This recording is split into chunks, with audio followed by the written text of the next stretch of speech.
নমস্কাৰ এই মুহূৰ্তত আহি পৰিছে ৰাতিপুৱাৰ কেইবাটাও বিগ ব্ৰেকিং নিউজ। আজি হৈছে 26 অক্টোবৰ। শীঘ্ৰে কৰি লওক এই দুটা গুৰুত্বপূৰ্ণ কাম, অন্যথা PM কিষাণৰ 21 নম্বৰ কিস্তিৰ টকা নাপাব।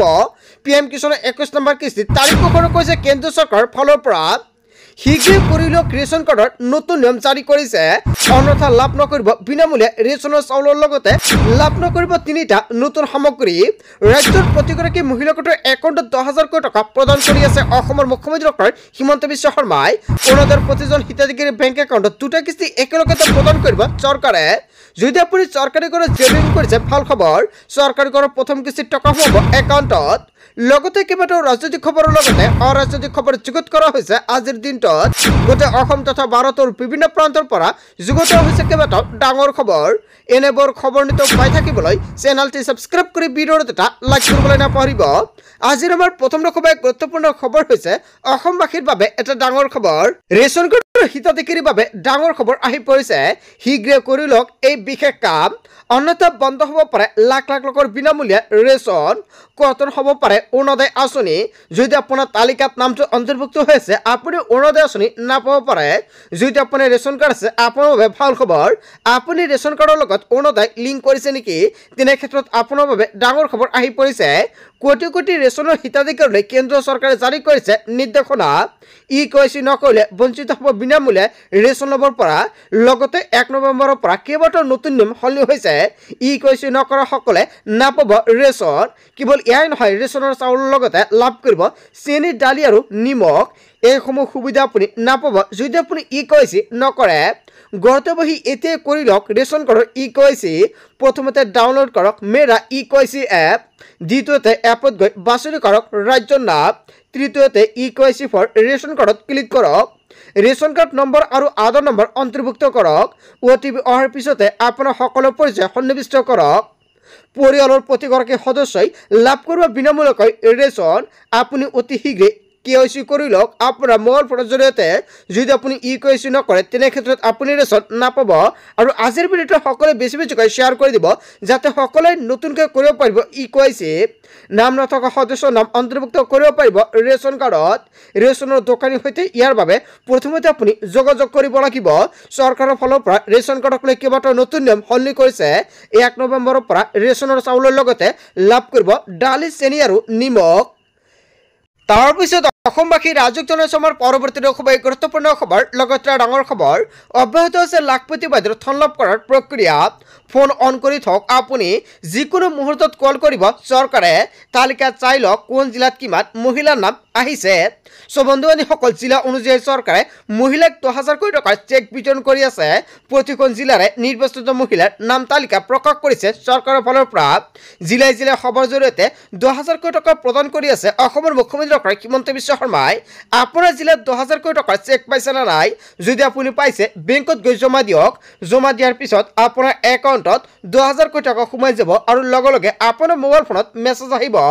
প্ৰতিগৰাকী বাছনিভুক্ত হোৱা মহিলাই লাভ কৰিব 10,000 কোটি টকা। পৰৱৰ্তী পৰ্যায়ত লাভ কৰিব 25,000 আৰু 50,000 কোটি টকা। মুঠ 3টা কিস্তিত প্ৰদান কৰিব আপোনাৰ একাউণ্টত টকা। 3টা কিস্তিত লাখপতি বাইদেউৰ ধন প্ৰদানৰ ব্যৱস্থা কৰিছে চৰকাৰৰ ফালৰ পৰা। তেতিয়াহে পৰৱৰ্তী কিস্তিত লাভ কৰিব 25,000 কোটি টকা। আপুনি প্ৰথম কিস্তিত 10,000 কোটি টকা পাইছে নে নাই? যদি আপুনি পোৱা নাই, এতিয়া কমেণ্ট কৰি জনাই দিয়ক আপোনাৰ কোনটো সমষ্টি বা জিলা। নিশ্চয় আপোনালোকক আন এটা ভিডিঅ'ত জনাই দিম আপোনাৰ জিলাত কেতিয়া 10,000 কোটি টকা বিতৰণ কৰিব।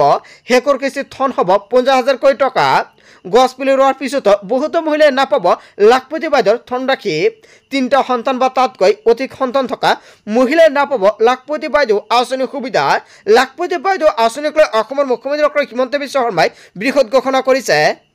তাৰপিছত অসমবাসী ৰাজক জনাইছে আমাৰ পৰৱৰ্তী গুৰুত্বপূৰ্ণ খবৰ, লগতে ডাঙৰ খবৰ। গাঁৱে গাঁৱে অৰুণোদয় আঁচনিত চৰম দুৰ্নীতি। আপোনাৰ নাম কৰ্তন কৰি অযোগ্য হিতাধিকাৰীৰ নাম অন্তৰ্ভুক্ত কৰা হৈছে নেকি? তেনে ক্ষেত্ৰত আপোনাৰ বাবে ভাল খবৰ আহি পৰিছে। বা আপুনি অৰুণোদয় আঁচনিত আবেদন কৰিছে নেকি, বা আপোনাৰ নামটো অন্তৰ্ভুক্ত হোৱা নাই নেকি, বা আপুনি যোগ্য যদি আপুনি অৰুণোদয় পোৱা নাই, তেনে ক্ষেত্ৰত আপোনাৰ বাবে ভাল খবৰ। বা আপোনাৰ একাউণ্টত এই মাহত অৰুণোদয় আঁচনিৰ টকা পোৱা নাই নেকি, তেনে ক্ষেত্ৰত আপোনাৰ বাবে মুখ্যমন্ত্ৰী ডক্টৰ হিমন্ত বিশ্ব শৰ্মাই দিছে ভাল খবৰ। মুখ্যমন্ত্ৰীক ডাইৰেক্ট দিয়ক আপুনি অভিযোগ। যদি আপোনাৰ একাউণ্টত আপুনি টকা পোৱা নাই, ভাল খবৰ আহি পৰিছে। আপোনাৰ এটা অভিযোগৰ ভিত্তিত গ্ৰহণ কৰি কৰিব ব্যৱস্থা আপোনাৰ যিকোনো সমস্যা দুৰ্নীতিৰ গোচৰ দিবলৈ আহি গ'ল কেইবাটাও হেণ্ডেল লগে লগে হ'ব একশ্যন চৰকাৰী কাৰ্যালয়ত কেৱল এয়াই নহয় কোনো কাম হোৱা নাই যদি তেনে ক্ষেত্ৰত দিব পাৰিব অভিযোগ চৰকাৰে সামাজিক মাধ্যমৰ বাবে প্ৰকাশ কৰিলে কেইবাটাও handle connect chief minister Assam মুকলি কৰা হ'ল জনতাৰ বাবে ফেচবুক আৰু ইনষ্টাগ্ৰামৰ জৰিয়তে পোনপটীয়াকৈ এই কথা জনাব পাৰিব মুখ্যমন্ত্ৰীক ইমেইলৰ জৰিয়তে সকলো কথা জনাব পাৰিব মুখ্যমন্ত্ৰী হিমন্ত বিশ্ব শৰ্মাক চৰকাৰৰ ফালৰ পৰা কেইবাটাও হেণ্ডেল মুকলি কৰা হৈছে আপুনি কেনেকৈ অভিযোগ জনাব নিশ্চয় আপোনালোকক আন এটা ভিডিঅ'ত জনাই দিম তাৰ পিছত অসমবাসী ৰাজুক জনাইছো আমাৰ পৰৱৰ্তী খুবেই গুৰুত্বপূৰ্ণ খবৰ লগতে ডাঙৰ খবৰ খেতিয়কসকলে সোনকালে কৰক এইকেইটা গুৰুত্বপূৰ্ণ কাম অন্যথা আপোনাৰ একাউণ্টত নাপাব বুলি টকা PM কিষাণে 21 নম্বৰ কিস্তিক লৈ কেন্দ্ৰীয় চৰকাৰৰ ফালৰ পৰা জাৰি কৰিছে জাননী তালিকাত যদিহে নাম নাই তেন্তে এতিয়াই কৰক অভিযোগ PM কিষাণে এপৰ জৰিয়তে আপুনি চাব পাৰিব তালিকাত আপোনাৰ নাম আছে নে নাই অসমৰ প্ৰায় বহুতো হিতাধিকাৰীৰ নাম কৰ্তন কৰা হৈছে তালিকাৰ পৰা এতিয়াই চাই লওক চৰকাৰৰ ফালৰ পৰা নতুন তালিকা প্ৰস্তুত কৰিছে ডিবিটি যোগে লাখ লাখ মহিলাৰ একাউণ্টত 2000 কোটি টকা প্ৰদান কৰিব PM কিষাণৰ এপৰ জৰিয়তে কৰিব পাৰিব EKYC বহুতো হিতাধিকাৰী এতিয়ালৈকে EKYC কৰা নাই নতুনকৈ PM কিষাণৰ বাবে আবেদন কৰিছে কিন্তু EKYCটো সম্পন্ন কৰা নাই অনলাইন অথবা CSC চেণ্টাৰত গৈ কৰিব পাৰিব EKYC মনত ৰাখিব নকৰিলে আপোনাৰ একাউণ্টত PM কিষাণে 21 নম্বৰ কিস্তিৰ টকা নাপাব ইফালে বুৱা হিতাধিকাৰীসকলে আৰু ধন নাপাব কিয়নো বুৱা হিতাধিকাৰীৰ বাবে চৰকাৰে ডাঙৰ সিদ্ধান্ত গ্ৰহণ কৰিছে সাজু কৰিছে তালিকা অসমতে আছে 8,40,672 জন বুৱা কৃষক ধন আত্মসাৎ কৰাৰ অভিযোগ 8,40,672 জন কৃষকৰ বিৰুদ্ধে বুৱা হিতাধিকাৰীয়ে ঘূৰাই দিব লাগিব ধন ৰাখি চলি আছে সাৰ্ভে যদি আপুনি ধৰা পৰে তেনে ক্ষেত্ৰত পৰিব ভয়ংকৰ বিপদত চৰকাৰে ইয়াৰ বাবে নতুন তালিকা প্ৰস্তুত কৰিছে বহুতো হিতাধিকাৰীৰ নাম কৰ্তন কৰা হৈছে যদি আপুনি যোগ্য হিতাধিকাৰী আপোনাৰ নামটো কৰ্তন কৰা হৈছে তেনে ক্ষেত্ৰত এগ্ৰিকালচাৰ অফিচত গৈ আপোনাৰ সঠিক নথিপত্ৰ লৈ যাব লাগিব জমাবন্দী কপি আধাৰ কাৰ্ড বেংক একাউণ্ট এইখিনি নথিপত্ৰ লৈ যাব লাগিব আপুনি লৈ যোৱাৰ পিছতে পুনৰ আপুনি ৰিএক্টিভেট কৰিব লাগিব অন্যথা আপোনাৰ একাউণ্টত PM কিষাণৰ টকা নাপাব আজিৰ ভিডিঅ'টো সকলোৱে বেছি বেছিকৈ শ্বেয়াৰ কৰি দিয়ক আৰু আপুনি তালিকাত চাওক আপোনাৰ নাম আছেনে তাৰপিছত অসমবাসী ৰাজুক জনাইছো আমাৰ পৰৱৰ্তী খুবেই গুৰুত্বপূৰ্ণ খবৰ লগতে ডাঙৰ খবৰ ছট পূজাক লৈ প্ৰশাসনৰ নিৰ্দেশনা জাৰি কৰিছে যিকোনো পথত চলাব নোৱাৰিব যান বাহন সকলোৱে পালন কৰিব লাগিব এই নিৰ্দেশনা 27 অক্টোবৰৰ পুৱা 11 বজাৰ পৰা 28 অক্টোবৰৰ 11 বজালৈকে এই নিৰ্দেশনা মানিব লাগিব এই সময়ছোৱাত মহানগৰীৰ ভিতৰৰ সকলো বাণিজ্যিক বাহনৰ চলাচল বন্ধ অন্যান্য পথসমূহত সকলো বাহন প্ৰৱেশৰ ক্ষেত্ৰত নিষেধাজ্ঞা মহানগৰীৰ আৰক্ষীয়ে জাৰি কৰিছে এই নিৰ্দেশনা ছট পূজাক লৈ আহি গৈছে ডাঙৰ নিৰ্দেশনা তাৰ পিছত অসমবাসী ৰাজুক জনাইছো আমাৰ পৰৱৰ্তী খুবেই গুৰুত্বপূৰ্ণ খবৰ লগতে ডাঙৰ খবৰ জুবিন ক্ষেত্ৰত দৰ্শনক লৈ পুনৰ অসমৰ মুখ্যমন্ত্ৰী হিমন্ত বিশ্ব শৰ্মাৰ কঠোৰ মন্তব্য জুবিন ক্ষেত্ৰলৈ যোৱাত আৰক্ষীয়ে কাকো বাধা নিদিয়ে চৰকাৰে এটা নিয়ম বনাইছে হয় বন্ধু-বান্ধৱীসকল চৰকাৰৰ ফালৰ পৰা গুৰুত্বপূৰ্ণ এটা ডাঙৰ সিদ্ধান্ত গ্ৰহণ কৰিছে আইন মানুহৰ কাৰণে নিয়ম পালন কৰাটো মানুহৰ দায়িত্ব যদি কোনো লোকে আইন ভংগ কৰি ওৰে নিশা জুবিন ক্ষেত্ৰত থাকে কিবা এটা অঘটন ঘটিলে তেওঁ নিজেই দায়িত্ব হ'ব লাগিব আইন মানি ল'লে ভাল নামানিলে নিজেই বিপদত পৰিব নিশা 11 বজালৈকে চাব পাৰিব জুবিন ক্ষেত্ৰ দৰ্শনক লৈ মুখ্যমন্ত্ৰী হিমন্ত বিশ্ব শৰ্মাই বৃহৎ ঘোষণা কৰিছে তাৰ পিছত অসমবাসী ৰাজুক জনাইছো আমাৰ পৰৱৰ্তী খুবেই গুৰুত্বপূৰ্ণ খবৰ লগতে ডাঙৰ খবৰ বিজেপি ৰেলীত যোৱা জুবিনৰ প্ৰকৃত অনুৰাগে চৰকাৰক কৰিলে প্ৰশ্ন হয় বন্ধু-বান্ধৱীসকল কি চৰকাৰক প্ৰশ্ন কৰিছে চৰকাৰে কিয় ন্যায় দিব পৰা নাই জুবিন গাৰ্গক উচিত বিচাৰ কৰাৰ পৰিৱৰ্তে কিয়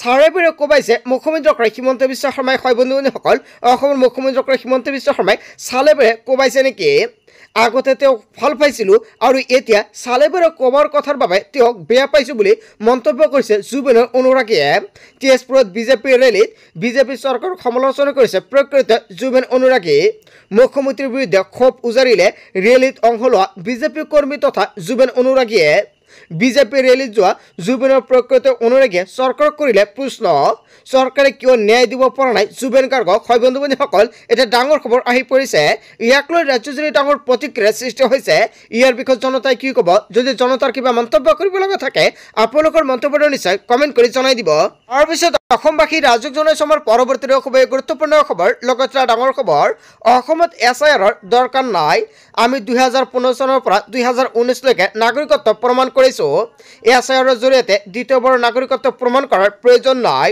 এছআইআৰ সন্দৰ্ভত মন্তব্য কৰিছে গুৱাহাটী উচ্চ ন্যায়ালয়ৰ অধিবক্তা আমান অদুতে নথিপত্ৰক লৈ আতংকিত নহবলৈ আহ্বান জনাইছে অধিবক্তা আমান অদুতেৰ জন্মৰ প্ৰমাণপত্ৰৰ বাবে আতংকিত হোৱাৰ দৰকাৰ নাই অসমত শীঘ্ৰে ভোটাৰ তালিকা পুনৰীক্ষণ প্ৰক্ৰিয়া হয় বন্ধু বান্ধৱীসকল এটা ডাঙৰ খবৰ আহি পৰিছে সো বন্ধু বান্ধৱীসকল ইয়াক লৈ ৰাজ্যজুৰি ডাঙৰ প্ৰতিক্ৰিয়াৰ সৃষ্টি হৈছিল অৱশেষত অসমত হ'ব এছআইআৰ ইলেকশ্যন কমিশ্যনৰ ফালৰ পৰা জাননী জাৰি কৰিছে ইতিমধ্যে প্ৰস্তুতি সম্পূৰ্ণ কৰিছে ভাৰতীয় নিৰ্বাচন আয়োগে অসমৰ উপৰিও আন 4খন ৰাজ্যত অনুষ্ঠিত হ'ব এছআইআৰ তামিলনাডু পুডুচেৰী কেৰালা আৰু পশ্চিমবংগত ভোটাৰ তালিকা পুনৰীক্ষণ হ'ব নিৰ্বাচন আয়োগে ব্যাপক প্ৰস্তুতি আৰম্ভ কৰিছে পুনৰীক্ষণৰ বাবে এই সন্দৰ্ভত নতুন দিল্লীত অনুষ্ঠিত হয় এক বিশেষ বৈঠক মুখ্য নিৰ্বাচনী বিষয় ৰাজ্যিক নিৰ্বাচনী বিষয়ৰ মাজত দুদিনীয়া বৈঠক আৰু এছআইআৰ সন্দৰ্ভত ব্যাপকভাৱে বিভিন্ন দিশ আলোচনা কৰা হয় এই বৈঠকত মুখ্য নিৰ্বাচন আয়ুক্ত জ্ঞানেশ কুমাৰ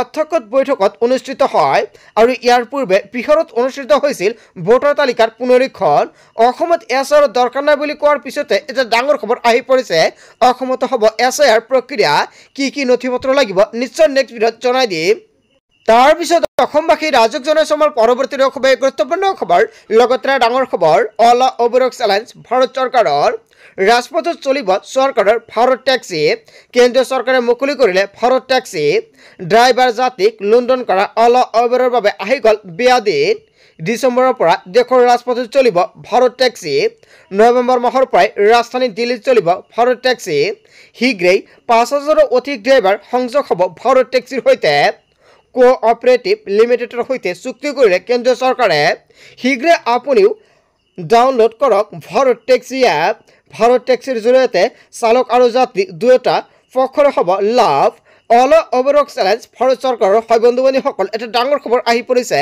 গোটেই অসম তথা ভাৰতৰ বিভিন্ন প্ৰান্তৰ পৰা যুগত হৈছে কেইবাটাও ডাঙৰ খবৰ এনেবোৰ খবৰ নিতৌ পাই থাকিবলৈ চেনেলটি ছাবস্ক্ৰাইব কৰি ভিডিঅ'ত এটা লাইক কৰিবলৈ নাপাহৰিব সো থ্যাংক ইউ ফৰ ৱাচিং ফুল ভিডিঅ'